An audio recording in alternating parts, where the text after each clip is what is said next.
I barfed up bubble bath. Yeah, I was there. Thank you for the update.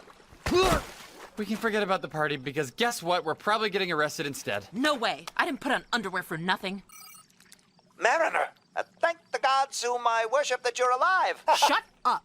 If you don't tell me where that party is, I'm telling security I know who those disruptors belong to. But you would get arrested too. Yeah, and then we'd both be in the same cell. Just you and me. All right. I'll send you the location. But you still owe me. I owe a foot up your ass. Ballroom Alpha? Oh, that's where all the big parties are. How is that even a secret?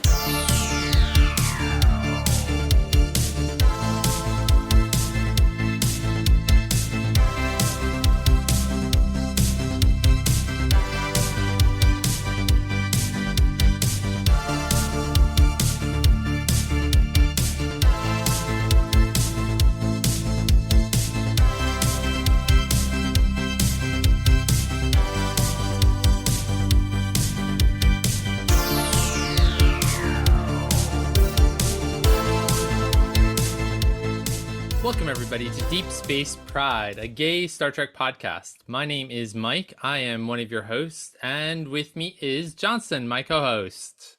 Hi, Johnson. Mike. Hey, Mike. How are you? I am doing better. I'm fighting whatever I have, but I'm doing all right. Every day is a little bit better. So we were supposed to record yesterday, but I had no energy. So. It's not COVID, though. It's like something else. It is not COVID. Although I did get another COVID test today just because. But it's for shits and giggles. Yes. And you're clear. No, it's a 24-hour test, so I'll find out tomorrow. So, but I'm sure it's not because the rapid was negative. You know, it's just, I don't know. It's a cold or actually it's more sinusy. So it's just, yeah. It's been a rough couple of weeks. So really, it's been a couple of weeks. Yeah, I mean, I would say that this started about 2 weeks ago. So I get it together. Like, yeah. But you've still been doing your marathon training, which is admirable. Yeah, so it's weird because everything from my neck below, like where my shoulders down feels fine, but it's my head, my neck and up that has. Wow. If only we could replace that. Yes, right? Or yeah, exactly. So marathon training is continuing. So I hope to have this kicked before our longest run to date on Sunday. Mm-hmm. And then we start upping the numbers next week. So yeah, but we have a plan, and so far I'm sticking to it. And we are 7.5 weeks away from doing this half marathon. So 7.5 weeks away from November. Yes, November, but not quite November 18th when Discovery lands. But we'll be in the midst of Prodigy at that point. Yes. October 22nd or something? Yeah, I think somewhere like around that. There. Yeah. We haven't talked. I mean, we recorded last right before we literally went from, right before. We went from recording to watching the what was it? 3-4 hour long broadcast? It was from from 8, was it 8:30? 8:30 to midnight? To like 11:30? Okay, yeah. So it was like 3 hours. It was like the Oscars. Yeah, so it definitely felt like the Oscars. Gosh, it just didn't stop. It did not. No, it kept on going, and but we have a lot to catch up on that. So why don't we start? Well, first of all, before we even talk about Star Trek Day, not today, but this episode is our 1-year anniversary episode of launching this podcast. It is. Happy anniversary, Mike. Happy anniversary, Johnson. So it's been 1 year. We've been podcasting before we actually officially launched, but correct. But we officially launched a year ago. Correct. On oddly enough, on our first episode went live on Friday, September 11th, 2020. Oh, did it? Yeah, it did. So this is a little bit over a year, but so what has been a highlight of the last year for you?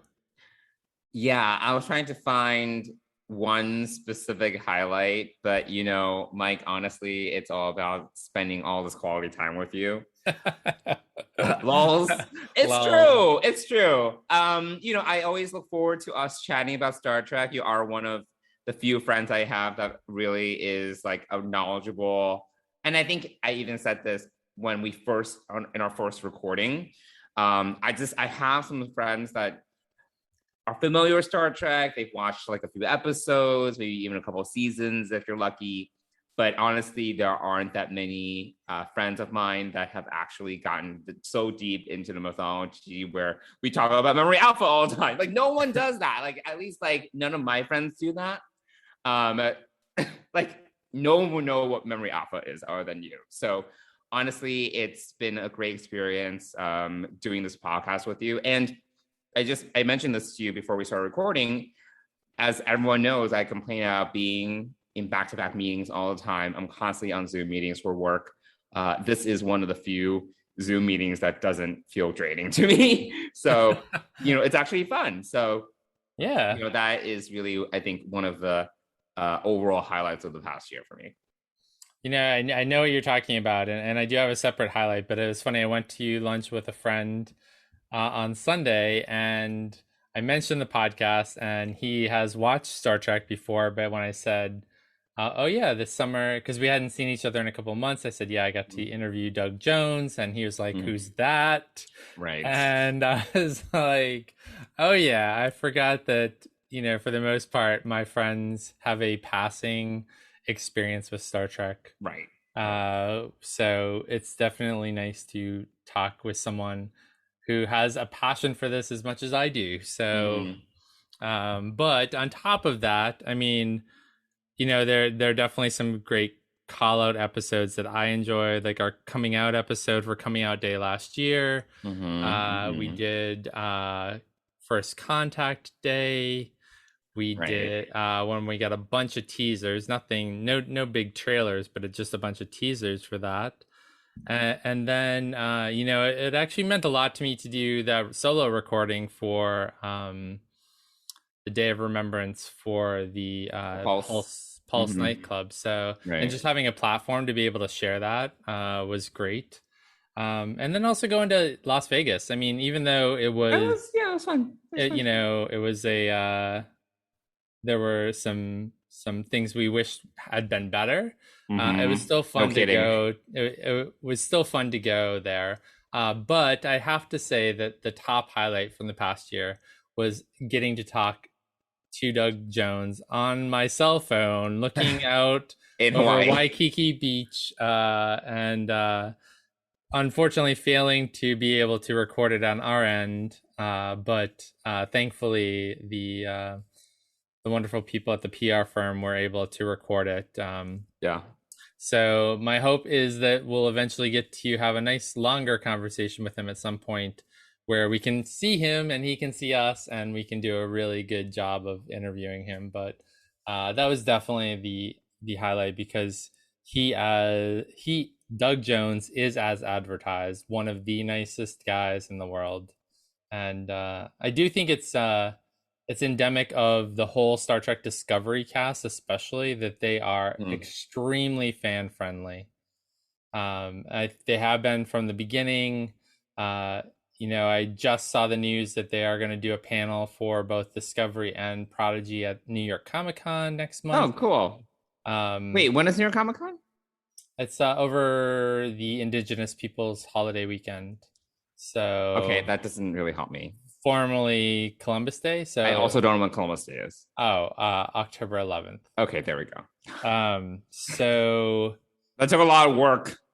Sorry, I don't know the exact dates. I think it's October 8th, 7th or 8th through the 11th, or maybe just the 10th. I can't remember. But anyway, they're having those panels, and I've been to a couple of them in the past. And the cast was really, even though you didn't get a meet and greet with the cast, they're just a fun cast to see. They really do love each other. They're super friendly. And one of the panels that I saw, Michelle Yeoh jumped out of the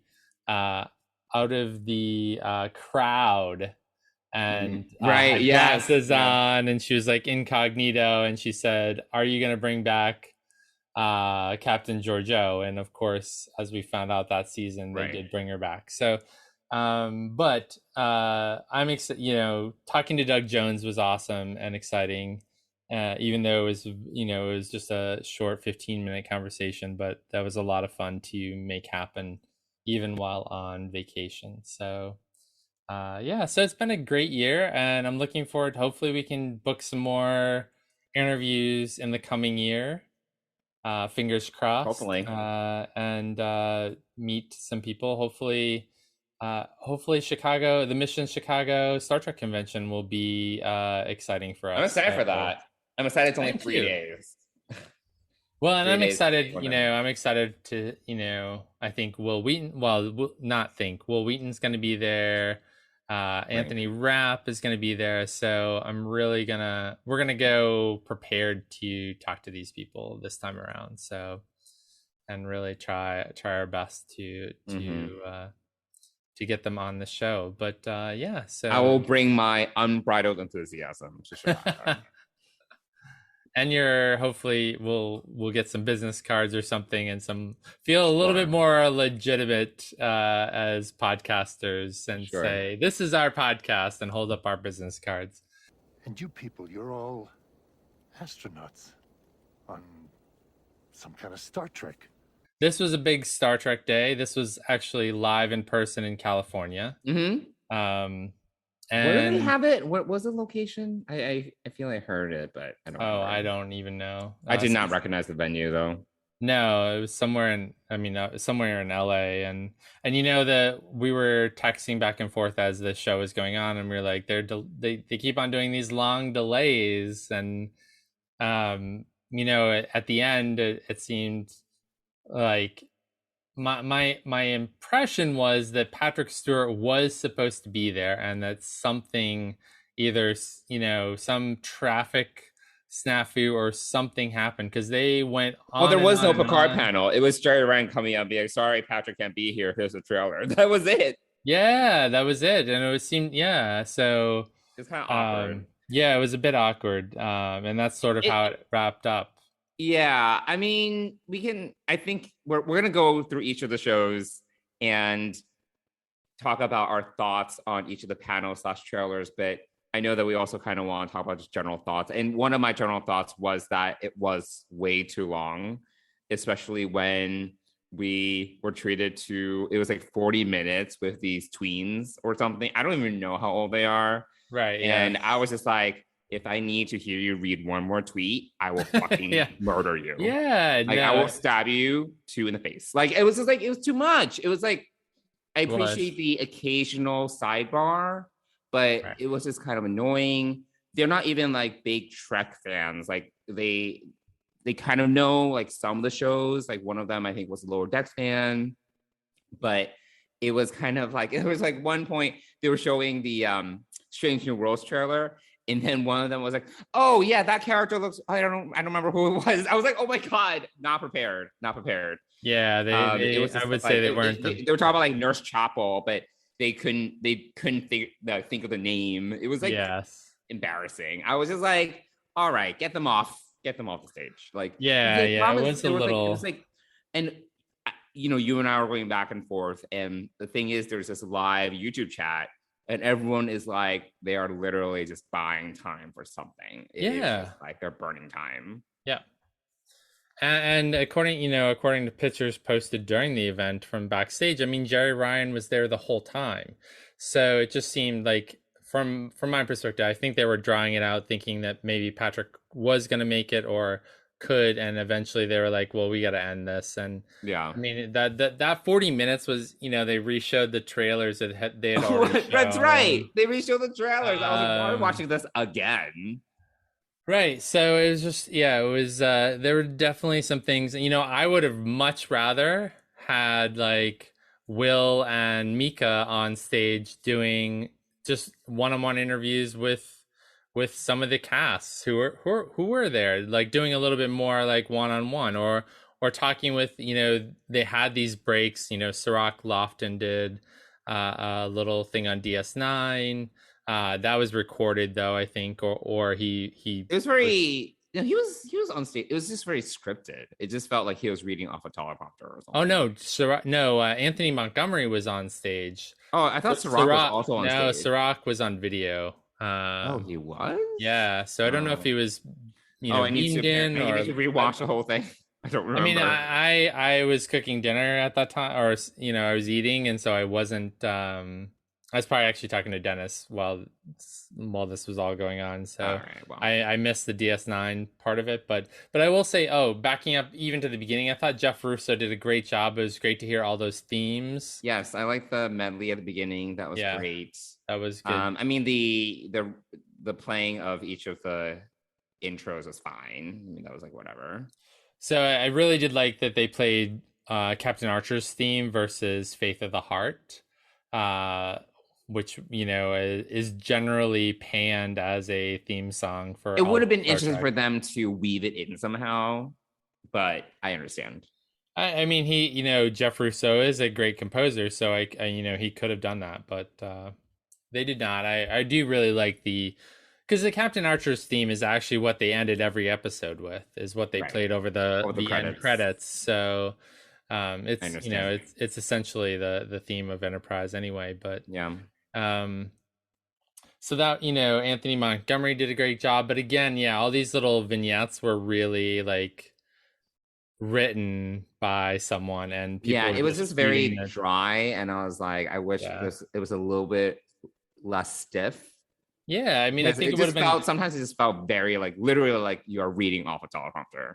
Yeah, they were, and absolutely, and I think it would have been better served if Mika and Will had traded on and off interviewing these people, but the thing is, they also had like some banter that was very scripted. I was like, oh my gosh, this is like cringeworthy. Yeah, this is not funny. Well, this is sort of like how everything when you see live TV, these are sort of the things that happen. Like you have a very firm script so that nobody goes off book and says something they shouldn't, i.e. usually, inappropriate language. But being that this is on Paramount Plus and not anywhere else, or maybe it was on YouTube too, but it was on YouTube. It was live stream on YouTube, I think, and also Facebook and Twitter. Oh, okay. Yeah, I think so. But there are no censors for those platforms really, so I don't, the scripted nature of it was a little bit overkill in my opinion. But because at least it was live. It wasn't vamp. all just like pre-recorded and edited, which I think would be even worse. Yes, I agree. More stiff, last year's was very was even more scripted, to the point where it was edited to almost a boring level, to be honest. But but anyway, so let's get into. So I think what do we start out with? I think they went right into Prodigy, right? Yeah. Prodigy was the first one. We got to see we got to meet some of the cast. We got to meet some of the I think the creators of the show, and maybe one of the directors. He was like a total dilf. I was just like, he's kind of hot.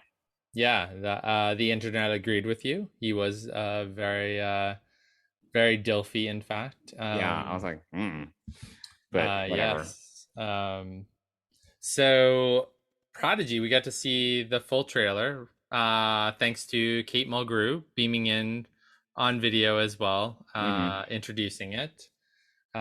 So what did you think of the Prodigy trailer? Yeah, no, I thought the Prodigy trailer looked great. It hit a lot of great beats. It was great to see holographic Janeway.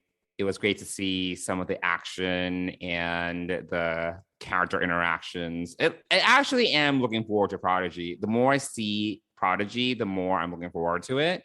It just looks like it's really well done, really high production values. A lot of people are saying how it's Star Trek's version of like Clone Wars or whatever.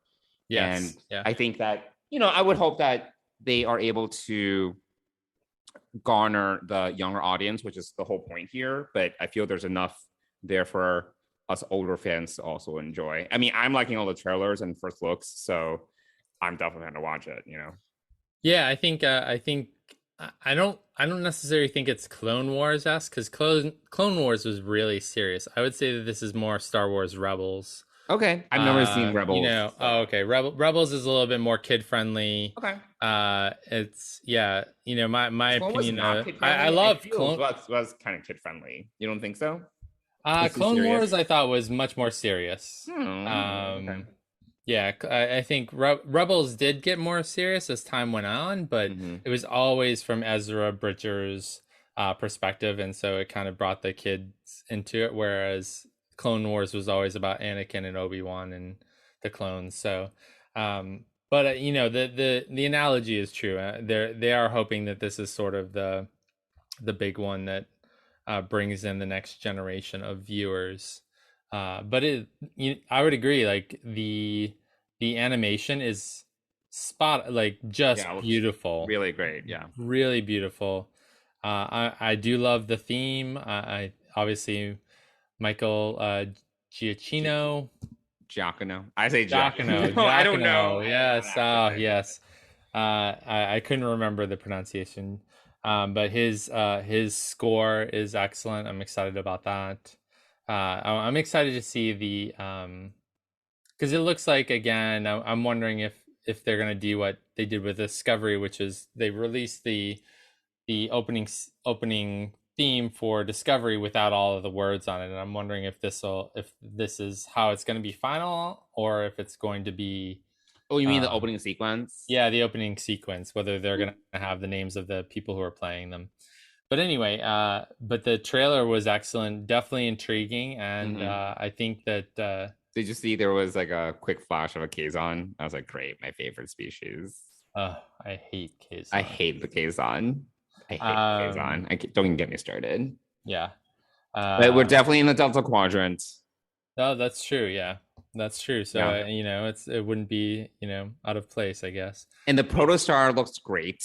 There are some rumors flying around when it comes to why it's basically in a cave. And some people are thinking that it does have some cloaking, phasing technology, maybe very similar to the Pegasus, but maybe more refined, that got it stuck there. So I'm interested to see definitely the whole mythology of why we have the Protostar and Delta Quadrant, how it got stranded there, and what the deal with that is. So yeah, I'm wondering if it's not if it wasn't just thinking about this is totally just came to me. I'm wondering if it's wasn't a rescue vessel for Voyager. I wonder if that's what it was. And no, is this when is supposed to take place? Do you know, Prodigy? No, I don't know the exact year. No. Yeah, I'm not sure. So, well, the thing is, if you have like holographic Captain Janeway, you know, I would imagine that was a monument to her only after she came back from the Delta Quadrant. Like, why would they create why would anyone? I'm sorry, but getting stranded in the Delta Quadrant, why would anyone decide to make Janeway the like emergency training program? You know, that makes sense. Yeah, well, we'll find out on October 22nd, but that looks exciting, and the cast was, you know, they were happy to be there. They're excited about the show, and the director's hot. The creators definitely have enjoyed this process working with the crew, with the cast, especially Janeway. I mean, just the back and forth with creating these characters, especially Janeway. Seemed very collaborative. So so there's Prodigy, and that's coming up next. So very soon. Yeah. I'm wondering if there's going to be a week gap between I think so. I think Lower Decks and because we've only got 5 episodes left of Lower Decks. Yeah, I think there is a week gap actually. Unless there's some surprise and we get an 11th episode or something, but no, dubious. I'm fine with a week gap. That's fine. Yeah. So it's just odd because we're gonna have a week gap and then Prodigy is gonna overlap Discovery. So I'm like, all right, whatever. Yeah, it's the scheduling is definitely interesting this year. They're not promoting 23 weeks like they did last year of uninterrupted Star Trek. So, and it's sort of, you know, I still go back to what Alex Kurtzman said. He wanted Star Trek on 52 weeks a year, you know. So It's kind of an odd thing, but maybe Wait, but Mike, what are we gonna do? There's gonna be like 4 weeks where we have 2 episodes of Star Trek to talk about. That's gonna be a lot. mean, that is gonna be a lot. I mean, that's why we're here doing this, because we love to talk about Star Trek. So, well, 2 episodes is gonna be a lot to talk about. Absolutely. You already can't shut us up, and we're just talking. Yeah, and we just talked about one of 5 shows that we're about to talk about for Star Trek Day. Yeah. So let's move on to Strange New Worlds. You had a lot of thoughts and opinions about this panel, about the panel aspect of it. Oh, and just how awkward it was, the right? panel was awkward. I just felt that it was very stiff because I think you're right, because Miko would ask a question and then there would just be a long pause, and then it's like who's gonna talk and what are they gonna say? I feel like they were kind of like trying to figure it out. And I think you're right. Maybe it is that they were just not sure what to say or what to spill. Yeah. But at the same time, it just felt the pacing of it was very poor. Like I was just like, this feels very awkward. The announcement trailer, we didn't get a real trailer, but we got basically a character introduction trailer, was great. I was like, oh my God, I'm very excited. Yeah, I am too. Some great throwbacks. Obviously, we have the big 3. Number 1, Una. But it's a big cast. It's like 9 characters. Yeah. It's like a really large cast. Yeah, we've got Anson as Pike. We've got Rebecca Romaine as number Una? 1. As what? Una. She has a name now. Yeah, she's Una, yeah. Yeah. So, which was in the novels. Oh, really? Yes. So, they did I want to say maybe it was 5 years ago, maybe not, but for the 50th anniversary, they did this 3-book series called Legacies or something like that. Oh. And her name was in there. And so I think that's the first time that they had given her a name. She had a primary role, I think, if I'm recalling it correctly, in the first of those books. Oh, interesting. And maybe it wasn't the 50th anniversary. I can't remember. I think it was, though. But now it's official. But now it's official. But it was also in so her name was on screen in on one of the pads. Oh, really? Either in Discovery or in the short treks. I forget where. So it was on there. So it was already kind of canonized. But yes, we've got Rebecca Romaine as Una, and then we have obviously Ethan Peck as Spock. But then we meet the rest of the cast, which is really exciting. Yeah. I was very surprised. I did not expect to see a Cadet Uhura or... No, that was probably the most exciting. I was like, what? That. Yeah. Very what an honor to put that into the show. I think that, and the creators of, or the directors or showrunners, I don't know what their title is, but we're like very excited to kind of talk about they didn't say much really, but they were excited to be able to throw a lot of these little tidbits in, right? Including Cadet Uhura, but also Nurse Chapel, Dr. Mabenga, and it was funny. The one thing that was funny was that Rebecca said when she's in a scene with Christine, she does not the universe does not explode. Yeah. So funny. Since they were both played by Majel. Right. Yeah, I appreciate that they're dipping into these characters that honestly, even though Uhura was a major character, we didn't really get that much of her backstory. Like we know actually very little about her. Yeah. So I think that character is really ripe for exploration. Yep. And I'm totally fine with them making her like a cadet on the Enterprise, even though it's supposed to be like 8-9 years before the TOS era. I think that's fine. I'm okay with it. Some people are like, does that timing work? I'm like, it's fine. I'm okay with it. Yeah, I'm not really going to play in my head with that kind of stuff and worry about that too much. But I'm excited for that.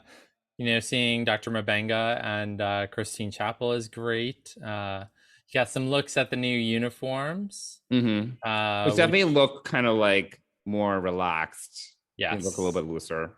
Yeah, definitely. Yeah. And there's a couple that there looks like they have a couple of different styles. So which is great. We meet a new Laan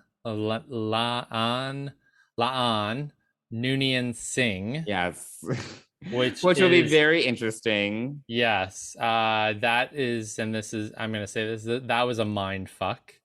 And I do not understand that, or like out of everything that made the least amount of sense to me. So there's that. And then, they have a blind actor playing a blind Anar. An Anar, which I love, the Enterprise throwback. Yep, that was great. And then we have Hemmer. That's the character. Hemmer, yes. Yeah. And we meet someone else, a lieutenant. Yeah, I don't remember her name. Erica Ortiz or something like that, I want to say. I did not take notes. Again, don't know too much about her either. So not a lot of information. We meet the cast, but we don't really know, outside of Christine Chappell and Dr. Mbenga, what people are doing. So honestly, this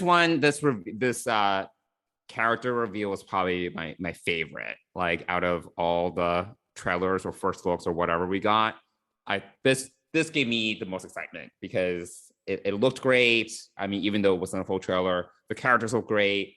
I love the new characters who were introduced to. I feel that there's a lot of potential.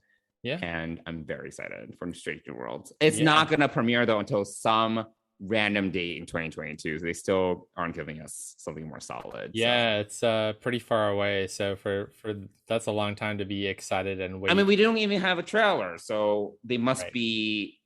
But didn't they finish filming? Oh yeah, they finished months ago. So that's what I'm not really understanding. I don't know what the thought process is here. So I would have hoped for at least a trailer, but it's fine. Yeah, I'm so excited for it. Yeah, I am too. I think that is you're right. That's the one I'm most excited about, but it's also the one we have the longest wait for. So. Correct. So then we had some Lower Decks, a Lower Decks panel, and they're always funny and hilarious. And I told you this while we were watching it. I've got a little bit of a crush on Rutherford's voice actor, Eugene Cordero.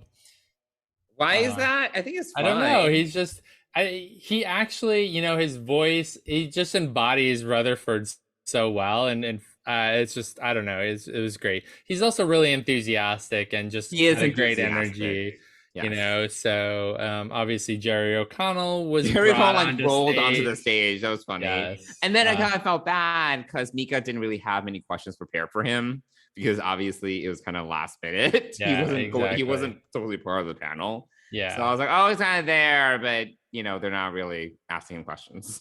So yeah, I think if CBS if Paramount Plus is listening to us, I think that maybe a little more flexibility on questions and a little more preparation. Why didn't they invite him to the panel? I don't understand. He's a regular character. Yeah, I don't know. And especially since Rebecca Romaine was there, why wouldn't they expect Jerry O'Connell to be there as well? So must have been a last minute ad. Maybe he couldn't come and then he could come at the last minute. So maybe. Who knows? Again, going back to this whole thing about it being slightly too staged, to some extent with the questions and everything, and then so staged that they went into that 40-minute hellhole. Oh my God. Back on the red carpet. But anyway, the worst 40 minutes I'll never get back. Yes, that is true. But we get to see a mid-season trailer for Lower Decks. A lot going on. There is a lot going on. Too much to even think about right now, other than you get to see a Borg. Yeah. So there's some Borg action, and I think you get a crystalline entity as well. Oh, really? Oh, I think so. Yeah. Yeah. I need to rewatch it. There's a lot. There's a lot in it. There was a lot in it. And we'll get a new episode tomorrow anyway, so that'll be episode 6. We're more than halfway. 6. Yeah, we are more than halfway. Yeah. Sadly, and we are going to talk about episode 5 in a little bit. So eventually. So that was Lower Decks. They're funny. They are Yeah, they're much more like compared to Stranger Worlds. They were definitely much more loose, relaxed. very comfortable. Yes. Yeah. I mean, it also helps that I think it's a funny show. It's other shows are so serious. Like every other show is like very, very serious. And Yep. Lower Decks, they can just joke around and poke fun at each other. Yep. No, it's definitely, next to the Discovery cast, I would say that the Lower Decks cast is by far the closest. Yeah, that makes sense. So and Tani and Jack did join via video. It's funny because I knew that Tani wasn't going to be there because I follow her on Instagram and she was off gallivanting in some foreign country doing some trips. So Okay. and I think Jack was finishing up The Boys season 3. So Oh, I still haven't watched all season 2. I have not watched season 2 either. I think it was too real when it came out. It was just too real. Oh, too real. It's too triggering. Too triggering for the middle of the pandemic. I don't know that it's any better now, but so I knew that they wouldn't be there, but yeah, Eugene was there. So it was just they're a fun and funny cast, and they really just enjoy each other. I think in the same way that the Discovery cast does as well. So well, then we move into Discovery and we had our fam there, our 3. Yeah, it was all about chosen family. Chosen family, yes. Yeah. And so Wilson, Blue, and Ian were there together. It's funny, I don't remember a lot about this part of the panel, and I don't know why. Maybe I don't remember much about it either. I'll be honest, I kind of tuned out at that point. I mean, I was like, the problem is by that point I was like, this needs to wrap up. Like it was really dragging at this point. It was. And I was starting to multitask and do other things around the house. Yeah. Because I was just like, when is this ending? Yeah. I agree. I was probably multitasking or, whatever. It was just definitely by that point, it was good to see them. It was good to see they them. Looked great. Michelle Paradise was also on stage, right? Michelle, yes, she was. Yeah. And Chosen Family is definitely a theme for Discovery and certainly for the 3 of them. I think another reason why I don't remember much about it is because I don't think they didn't really reveal anything. We didn't get like a new trailer. Right? We didn't get anything. I don't think maybe that's why we were kind of there was no new trailer. Yeah. I think they tread a lot of old ground. They talk about how they're going to have Gray become visible again or something like that. Right. But we've heard that before, so I'm like, all right, whatever. Yeah, I think that's I mean, it was great to have them there. Unfortunately, yes, I don't think they dropped a lot of hints about things. Right. I do want to say, and that something happened in the audience. Someone made a derogatory word. Right, yeah. I heard about that. I didn't hear it during the broadcast, but I don't think it made the broadcast because it's someone yelling it from the audience. But I was really shocked by that. I was surprised, and Wilson, especially this audience. I'm like, that's really odd. Yeah. Wilson played it off. I mean, so I saw it through social media, mainly on Wilson's Instagram. I think he had posted something, because his smile, he was still smiling though. Like he didn't lose a beat. He's such a professional. He just kept on going. But I can't imagine, that's hard to imagine. That's really hard to believe that something like that wouldn't happen. And yeah, it's like, it's in LA. It's a Star Trek event. Like, come on. Yeah, exactly. And obviously it was very selective. Like, only like 200 people went because they were trying to meet COVID restrictions. So it wasn't like they were just inviting people off the street. So that is very surprising to me. Yeah, it is. Happen in this particular venue. Yeah, exactly. I don't understand it either. And hopefully that person was discovered who it was and was never invited back again. Yeah, I don't know. But that's really unfortunate that that happened during that Definitely panel. suboptimal. Yeah, I mean, but I also think it's just a reminder for everyone out there why we have a gay Star Trek podcast, ours. Why we continue to have gay pride. These are the reasons, because there is still ignorance and hate out there, right? And sure. until we realize that our humanity is what brings us together and not what keeps us apart, a la Star Trek, you know, it's there's still work to be done. So yeah, definitely. It's just I think really surprising it happened there. Yeah, I agree. You know, and I think this, you know, since we don't both remember this panel too well, other than our, you know, it's probably worth a watch. But honestly, I've been too busy and whatnot. But you know, I think it's hard when you're in production. I mean, they had just wrapped production, and you know, I know Doug Jones had just gotten home, was probably still quarantining with his family, and you know, so it was just the three of them. I know Anthony was Anthony Rapp was back here in New York doing something. So you know, only the three of them could really make it. But right. I think it's hard to do a panel when your show isn't out and you don't want to spoil anything. But no, they must have shown something, because we got the date of November 18th. I think that was it. I think they just mentioned the date. I don't think we saw. I really don't recall seeing anything. Yeah. It seems a blur at this point. And then I think it was after that panel, right? We went into the 40-minute black hole of hell. No.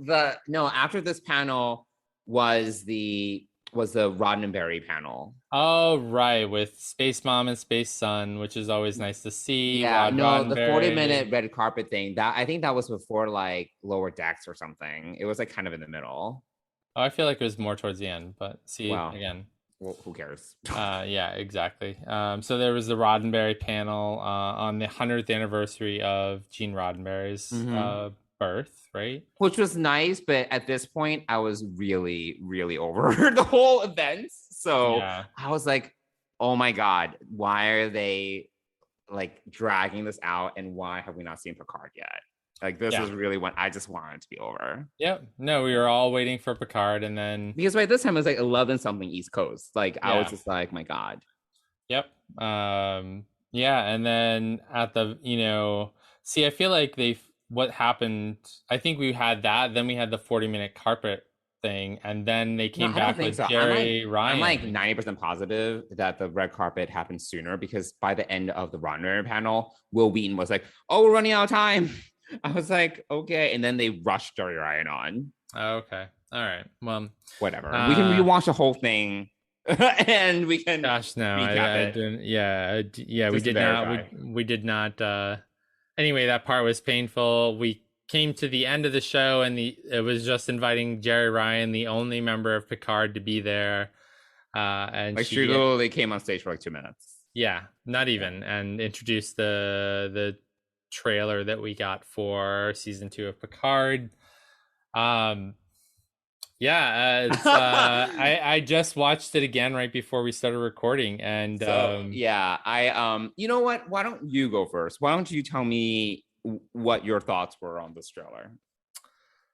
Because I've already given you my thought. I was very you had a lot of notes, and I had a lot of notes. You had a lot of notes, and you were. I didn't really hear much about your thoughts, so I'm interested to hear what you thought about the trailer. Yeah, after watching it again, you know, I watched it. We watched it at the same time on the live stream. You were then proliferate in your thoughts on that. I was vocal. I don't even think I had time to process it. You didn't say anything. You didn't even respond. No, I didn't. Comments. I didn't know what to think. One, it was the end of the night, and I was exhausted. I understand. I was literally in bed on my iPad. I'm only hearing excuses, this. But fine. Yes. Continue. Anyway, I was tired, but after watching this again, and since then I've heard other people's opinions on this and whatnot. I'm a little I'm a little surprised by the tactic on this, and twofold. One, obviously bringing Q Surprise into it is an interesting word, but continue. Well, I mean, bringing Q into it, I was thinking, yes, when he's been before, he causes chaos, and that's fine, but it's usually more of a more fun, but like a little less serious. And this got really dark and serious really fast. You see a building exploding in the trailer. You see this The card is a little bit darker, though. It is, yeah, absolutely, yeah. I was kind of, I guess let me back up. I guess at the end of season 1, my hope was, okay, we have a new crew, we have some adventures. There's a whole 2399/2400 universe to explore. Right. Great. Here we go. What kind of trouble are we going to get into? Because 1, we know the Romulans are out there. 2, we know that the rest of the Enterprise crew is out there. 3, Picard has a whole new body. So let's just explore 2400 in the Star Trek universe. But no, we're going to go back to Earth. We're going to reset time. We're going to go to 2020 or 2021 or whatever. Yeah. We're going to drive in a car and do some action in the streets of LA. We're going to see this totalitarian regime, and of which Picard seems to be the leader of. Right. We do get the fact that his entire crew is aware of the changes, which is another interesting / weird / I don't know. Well, all except Daj / Soji. She doesn't seem to be part of the remembrances. I don't know. She didn't seem. I'm not sure. Yeah, it's hard to say. I'm not really thrilled about the totalitarian. So the two things I'm really not thrilled about are the totalitarian world that is now existent because of Q's snap, and 2, going back to the 21st century, a la present day us, and having to do anything. Now, my only hope, and as watching this as much as for only the second time, only moments ago, I would say that my hope is that we have seen parts of half of the season, or that these little side quests, as you like to call them, this side quest in the 21st century, I hope to God it's just for an episode. I hope this totalitarian thing is just for an episode or 2, or first half, so I'm hoping that it's tempered. I imagine most of the trailers that we see from any show are going to show us what happens earlier in the season because it's further along in production anyway. But also, they're not going to tease how the season ends, and they're going to wait for a mid-season trailer to tease it. So, I don't even know who's writing this season. Michael Chabon is not. Who, for good or bad, has a deep respect for Next Generation and for Picard. So I have no idea who wrote this, or who is the lead writer. So there's that. I'm a little concerned about this season, but I'm hoping that it's really what we saw is just half the season, and we kind of get a mid-season reset to kind of get back into the year 2400, and see some other people. Hopefully, hope another Enterprise guest would be great. Not Enterprise the show, but obviously from the Enterprise E or F, whatever is existent now. Who knows? So yeah, I'm a little disappointed. I'm hoping that it's better than what we saw. And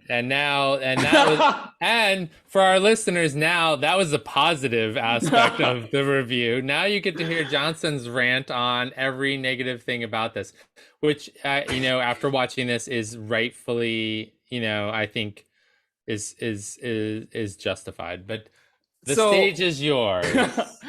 I hated this trailer. I was so disappointed. I was very vocal to you about it. I was just like, where to begin? This time travel back to like modern day shit, I'm so fucking over it. We did it for Star Trek 4, we did it for Future's End, Voyager, we've done it even in Enterprise. There was a season 3 like Zindi episode where they came back to like present time or something like that. We've overdone it. And it's like, I do not need a whole season with 21st century antics, them trying to figure out how to drive a car, fish out of water. I don't need that. Like, we've done it so much. It's just like, my God. I really don't. I'm hoping you're right that it's just like, and they can only go back and fix things. Apparently, you have a 3-day limit. So I'm like, okay, maybe the max is like 3 episodes that they're in the 21st century, because I do not need them to stay there for the whole season at all. That was extremely disappointing to me, because it's been so overdone. Like, if it's like, and the problem is it's serialized, right? So if it was like 1 episode out of 10, all right, fine. But we make a full season of them in 2020. I don't need that, So, and it always, this thing annoys me. I know it's like we're so like off track when it comes to continuity, but like at this point, it's post-eugenic wars. It's leading up to World War III. There obviously is World War III because we saw the results of that in First Contact. So the continuity is there somewhere. World War III started like around like, I don't know, like 2020.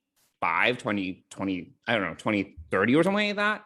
So, if they were trying to stick to that timeline, which they've established in First Contact has happened, and we're pretending the Future's End when they went back to 1996 didn't happen, I don't even know. It's such a mess. Like, I'm like, whatever.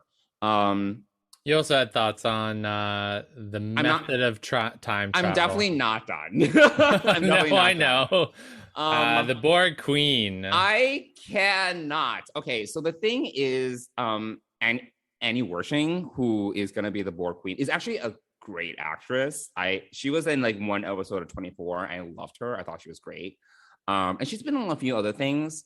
I was extremely disappointed with how they are utilizing the Borg Queen, which basically it looks like a Borg Queen that they've captured and it's in cold storage, and they're basically just using the Borg Queen as a method of time travel. I'm like, okay, there are like 500 ways for you to go back in time at this point. Why use a Borg Queen? And for me, it's like the same thing that happened in season 1. They use this like Star Trek classic villain that they basically neuter and make powerless. Like, and we already get that in Voyager. Like, I think we overuse the Borg in Voyager, and I feel that the Borg became less and less scary over time. And season 1 of Picard totally just tried to capitalize on the Borg and sell the Borg in the trailers. And then it was like not even a thing. It was not really critical to the story. Like, we got like some stuff out of the artifact and things like that. Obviously, Soji was there. We see Hugh, but Hugh's kind of like a non-starter. His story didn't go anywhere. Like, there's so many, I do not need to reiterate all my issues with season 1. But now we get the Borg Queen, and you make a big deal of a press release. Oh, we cast a new Borg Queen.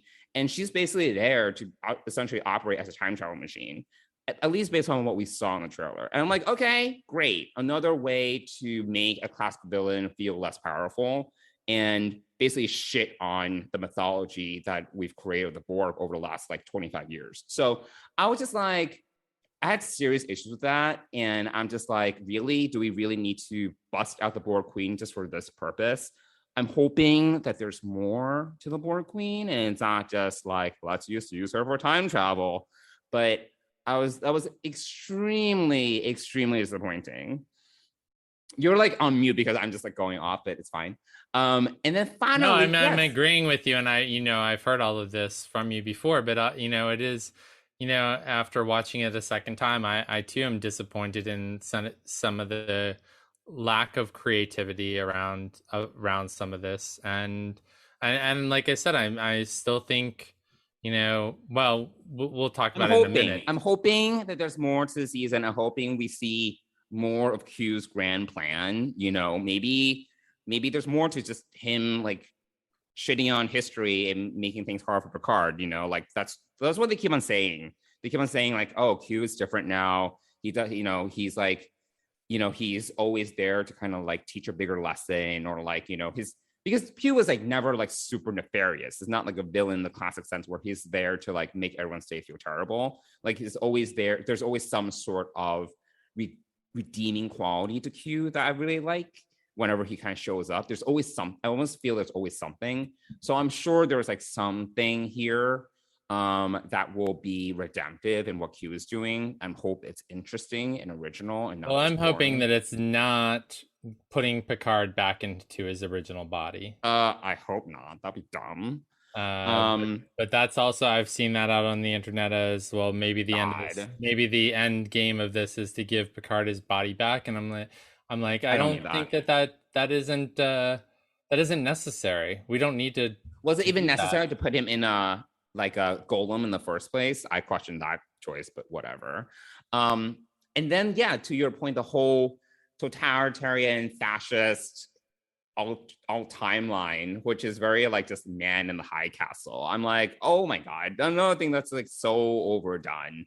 I don't know. Also just a little too real. I get that Star Trek has pulled from current events to inform episodes or to inform a theme or something along that lines. But you know what? I think that the producers and the writers need to understand is that yes, there is that well for you to go to, but do any of us in 2021 really want to go back to that well and relive that? Sure. To experience what, a lesson? Are you going to teach us a lesson like the original Star Trek series tried to do through allegory and things like that? I don't think that that's really how this show or a lot of the executive producers on these shows are running these shows. They're not trying to teach a lesson like the original series did, and Gene Roddenberry's vision was to teach lessons through these allegories. So I don't think that you need to dip into the well of recent events. Like no one wants to relive January 6th, 2021. No one. We are subjected to, if you pay attention to the news, we're subjected to this crap all the time. And Star Trek is two things. It's an escape, and it's also an outlet for a hope for a better future.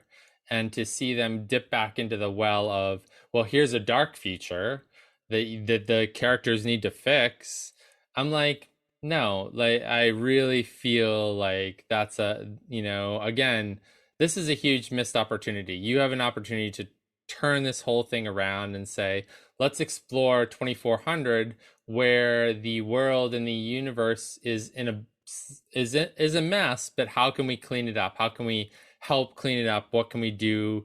Starfleet's in a mess. The Romulans are back. There's all kinds of things that you can do in the moment that you're setting this show to explore and to give us sort of that Star Trek happiness, that Star Trek future that is better than today. I mean, I can see how they might be trying to do something different with Picard, because I feel that we're getting that on Discovery, where you have this crew coming in and the Federation's a mess and they're trying to like fix things. So maybe they didn't want to, I mean, obviously it's like 600 years apart, but maybe they didn't want to kind of dip into that well of them kind of just exploring the universe and trying to like fix things. I don't know. Yeah. No, that's a fair point. I understand that. I guess I just wish that the use of current events as plot lines or plot development techniques is not really something that. Well, I think the whole dystopian apocalyptic thing has been very much overdone in the last. I agree. Years. It's in like we get it like everywhere. So whether it's like, yeah, The Boys that we just talked about, or The Hunger Games, or I mean, like, name it, you know, there's like some sort of like post-apocalyptic vision of what the world is like. Yeah. So I don't know. Yeah, I just didn't feel that it was unique, you know. I feel that, like, again, you capitalize on all this, like, the goodwill of the fans, and then you kind of like try to bring all these fan favorite elements together, and then I don't know, it was just like, it didn't really, obviously I was disappointed. You know. Yeah. I didn't think it was that interesting. So I guess the bottom line is that we hope for better. We hope that some of this stuff will be minimized, and that there'll be some more creativity applied, and that at least this won't take up the entire second season of Picard, in the way that we do know that the show is serialized, but right, you know, hopefully this is, you know, something that's correctable in the first half of the season, and we can kind of do something different in the second half. Yeah, we'll see. But we'll see. And maybe I will be pleasantly surprised, but I'm not going to hold my breath right now. Yeah. So, and they said February 2022, but interestingly enough, I think that the app. Oh yeah, you saw a specific date on your Paramount Plus app, right? On and I think it's gone now because I actually clicked on it to watch the trailer, but I think it's February 22nd, 2022 that the premiere date of Picard season 2 is. So there we go. And interestingly enough, I think that puts us almost to the finale of Picard season 2 at Mission Chicago. Oh, yeah. That's roughly well, it's somewhere towards the end of the season anyway. So but there we go. That was quite a long chat about Star Trek Day. There was a lot to talk about. There was a lot to talk about. 5 shows, you know. And we didn't even talk about it, and I'm just going to throw it in here towards the end. You know, when Will did this pre-recorded interview with Alex Kurtzman, he did drop some interesting tidbits about a potential Starfleet Academy TV show. Right. But Section 31 is nowhere to be found. No Section 31, no. Yeah. Nope, it is not. So we'll have to wait and see. You know, Alex Kurtzman does keep things close to his vest and does not share a lot, but I thought it was interesting that they sort of teased or talked around this whole idea of Starfleet Academy. And it too is also very scripted, that interview with oh my god Will and Alex, but and it kept on going. It was never ending. It was a very long interview. I was like, I don't need this in my life, but it's fine. So there we go. Well, there's Star Trek Day 2021, the first live event of Star Trek Day, and so hopefully Paramount Plus is listening to this episode, has all of our notes. Oh, yeah, totally. So that Star Trek Day 2022 will be much, much tighter and much looser in some senses. It could have been like 2 hours. Like, it didn't have to be like over 3 hours. It could, and there could have been a lot more fun and less staginess of it. Yeah. But you know, anyway, it is what we have, and we did get some nice trailers and other tidbits. So yeah, no, totally, we got some. Good there stuff we go. So, wow, we've talked a lot about Star Trek. Mm-hmm.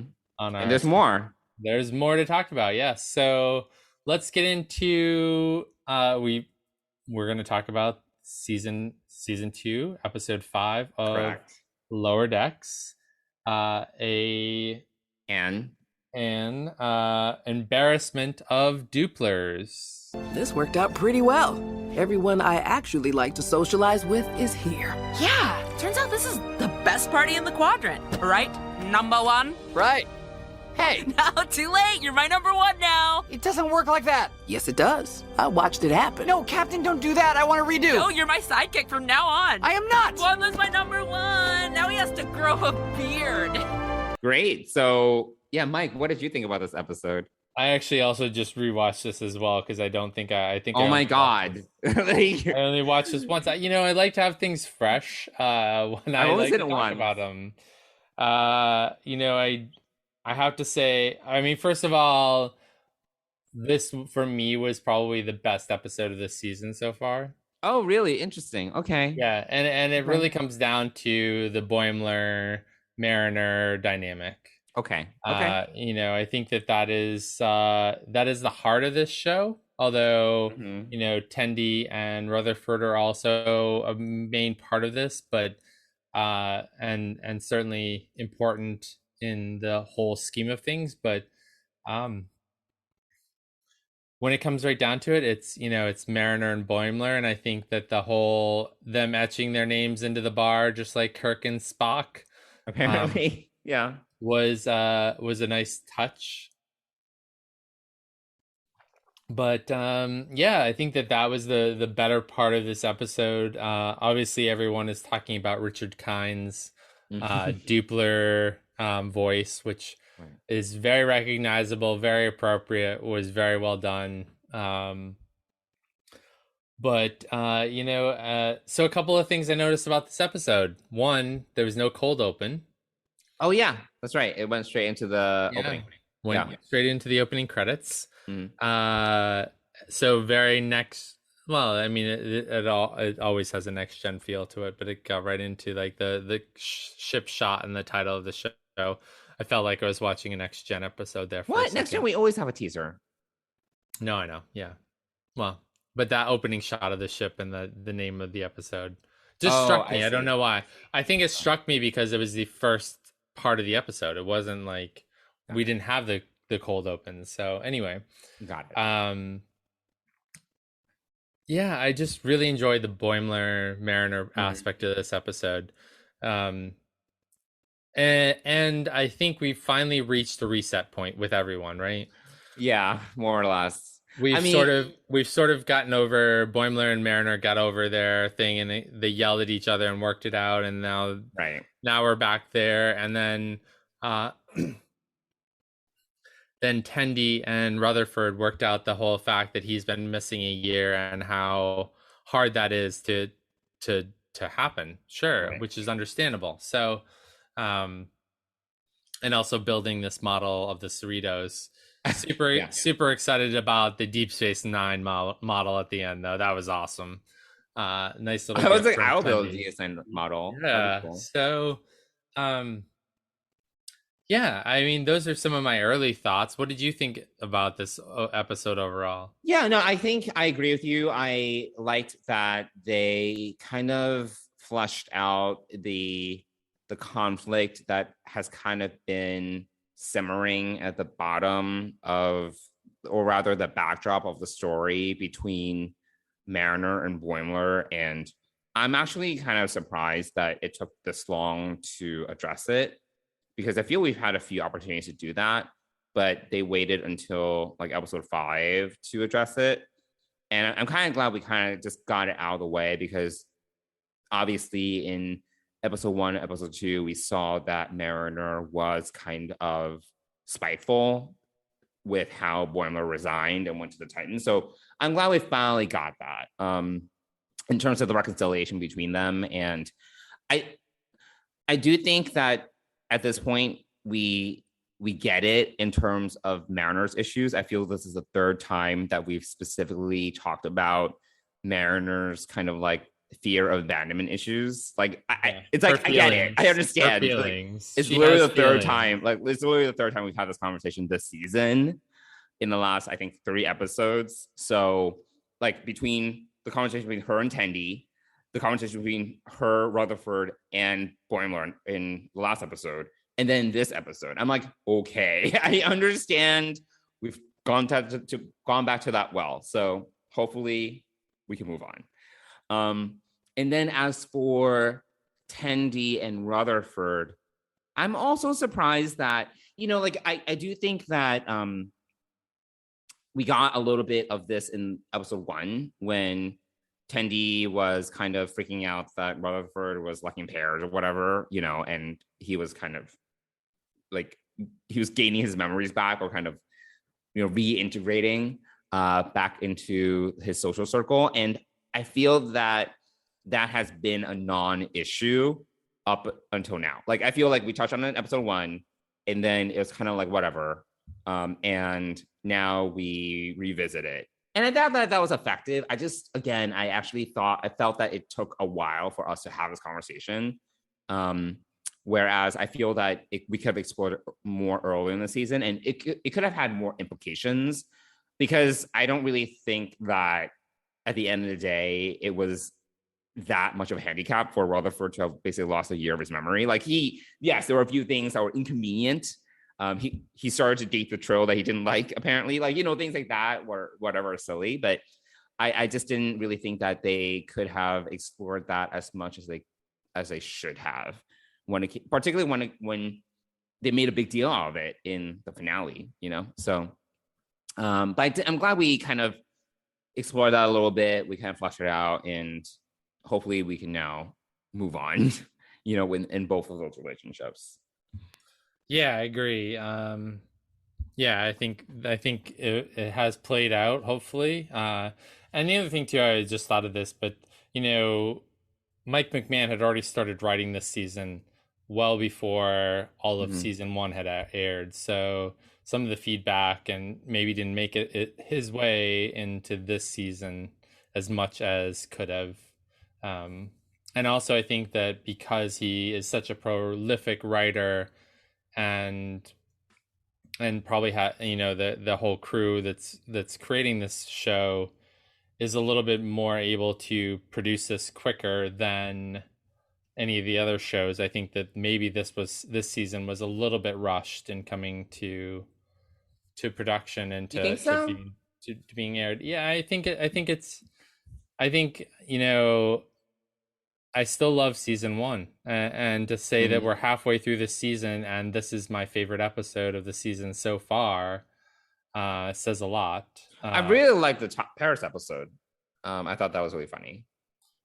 Yeah, I would say that's probably my favorite, actually. Yeah. Okay. Personally. Yeah. I thought this episode was also great. I'm glad that we got like some of the reconciliation and resolutions between the characters and the party at Space Dock or whatever. Yeah, that was Luna class and above only. Yeah. I heard some people say that seems a little inauthentic for Starfleet in the 25th century.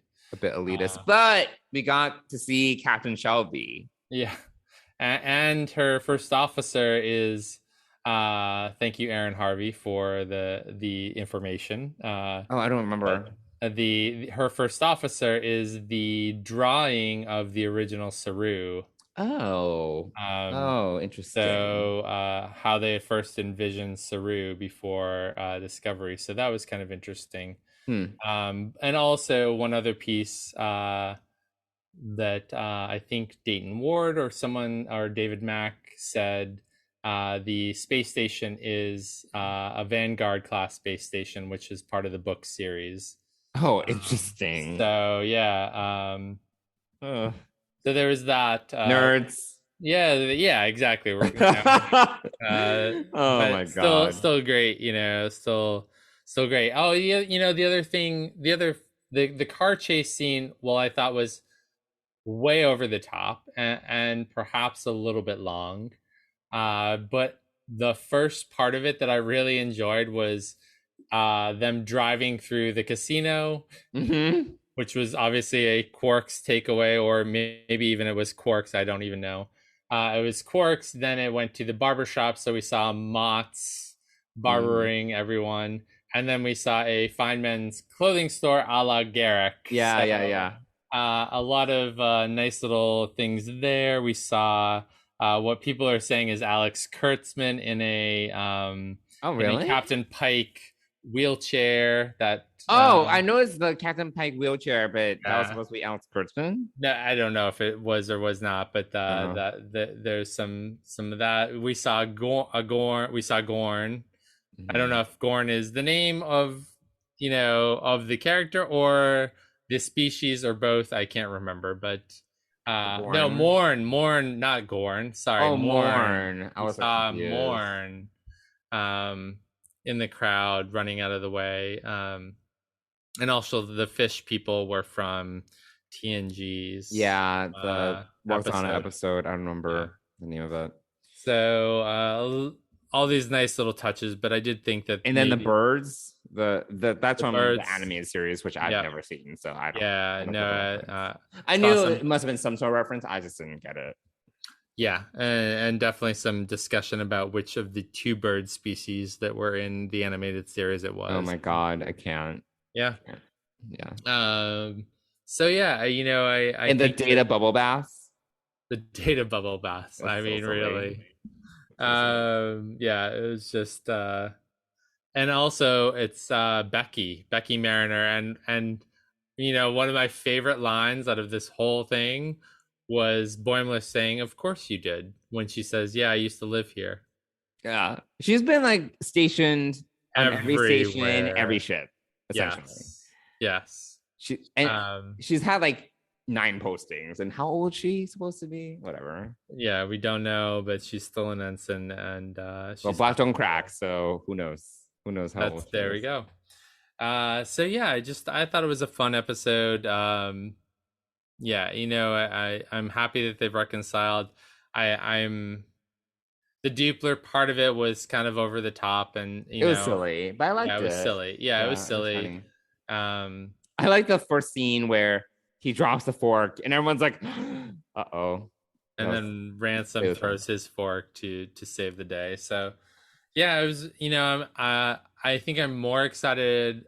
I'm hopeful and excited for the rest of this season to see what happens now that we've sort of gotten the final reset, I hope, of this universe, and we can get into some craziness with Borg and crystalline entities and who knows what else. That's pretty much all I have on an embarrassment of Dooplers. Anything else for you? I don't think so. No, it was a good character episode. It was a good. We got some great scenes between characters, some good action. I mean, it was silly, but I liked it. Yeah. I have to say that the ending scene of the Cerritos crew in the dive bar felt great. It felt appropriate and the right place for them all, just being together. So yeah, I like that. And the fact that Carol talked to her daughter and to Boimler at the same time. Yeah. Was surprising. They were hanging out. So they were hanging out at a dive bar, and I did really like the etching of Boimler and Mariner and Boimler next to Kirk and Spock. I think that, and I love that. I love the discussion that ensued on the internet because everyone was trying to figure out when Kirk and Spock could have been there. I didn't think that hard about it. I was just like, I didn't either. I was like, sure, I'm sure that they probably did, although I would imagine that they ended up at the bar much later because Kirk is a schmoozer and would be. The other thing too, this is in my headcanon, but I also think that the Captain's Club back in Kirk's day was a little bit more tighter knit. Sort of like even back in Enterprise's day, when the Captain's Club of Archer and Hernandez and the guy that was supposed to be the captain of the Enterprise but eventually lost it. Like I think that there's this more like clubby feel to being a captain back then, but I can see that. But whatever, Kirk and Spock were there, great. Yeah. That was great. Yeah, it's good. I enjoyed it. Well, there we go. Cool. All right. Let's see. What are you gonna say? I was forgetting that I'm the lead on this episode. I was waiting for you to do your little piece, but I was waiting for you to talk about a sponsor. Well, yeah, there we go. Like usually you introduce me to talk about the sponsor. All right. Well, Mike, but no, it's been done now. Now we're here. We want to give a huge shout out and thank you to Fansets for sponsoring the Trek Geeks Podcast Network and Deep Space Pride.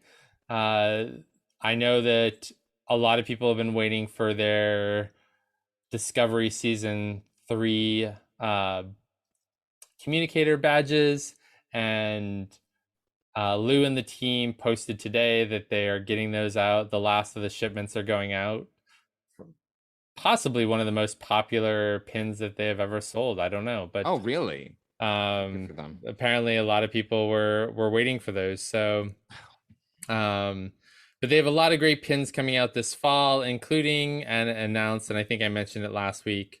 There is a Star Trek II Delta coming out in the near future. That'll be definitely a hot item, and so pay attention to Fansets social media for when that's coming out, because if you want that, you'll want to get it quick because it will sell out. But if you go to fansets.com and put a bunch of pins into your cart, if it's over $30 in the US, you're going to get free shipping. And then use the code DSPRIDE, all caps, at the end of your order. You will get 10% off your order. And we want to give a huge shout out to John and Lou and the team at Fansets for supporting Deep Space Pride and the Trek Geeks Podcast Network. Thanks, Fansets. Yay. All right, let's wrap this up before I lose my voice. But this is a long one. We had a lot to talk about. We did have a lot to talk about. Johnson, how can our amazing listeners get in touch with us? Yeah, well, you can all reach us on email or on social media. You can email us at deepspacepride@gmail.com, or you can reach us on Twitter and Instagram at Deep Space Pride, and we will do our best to respond to you if you reach out. There we go. Well, here we go. Episode 49 in the can, our 1 year anniversary. And next week is episode 50. Yeah, another milestone. Well, another milestone. So thanks everyone for listening us two gay geeks blather on for well over an hour about that's a lot. About Star Trek. It's a great time to be a Star Trek fan. I mean, we've never had this much Star Trek to talk about ever. It's a lot of Star Trek. And we didn't even really talk about the books or anything else that's happening. But quick note about the books. Star Trek Coda comes out the end of this month. It's part 1 of 3 books that will wrap up the literary universe and bring it in alignment with the current TV universe. So, and I also just saw a quick thing also that there are multiple Star Trek films going on at Paramount being worked on. I mean, aren't some of them kind of in limbo? I mean, the only one that I feel is really active right now is the one that's being directed by the guy who did WandaVision. Yeah, but I just saw a news article that said there are multiple. So I don't know what that means, but all that is to say, it's a great time to be a Star Trek fan. Everyone should be able to find something that they love to watch. It's a lot of Star Trek. It's a lot of Star Trek, and so we are super happy to be part of the people that you listen to talk about this. So thanks for listening to us for the last year, and here's to many more. We'll see you. Just kidding. Many more years. Yay. All right. Well, thanks everyone, and we'll see you again next week. All right. Bye, everyone.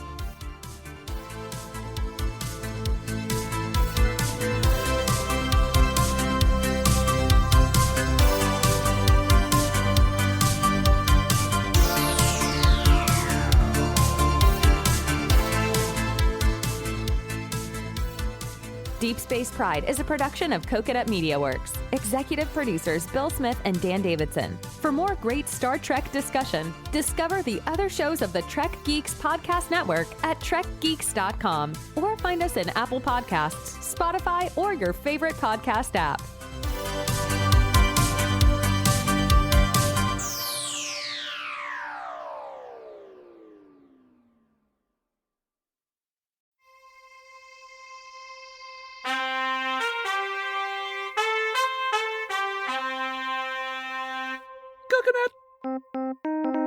Coconut.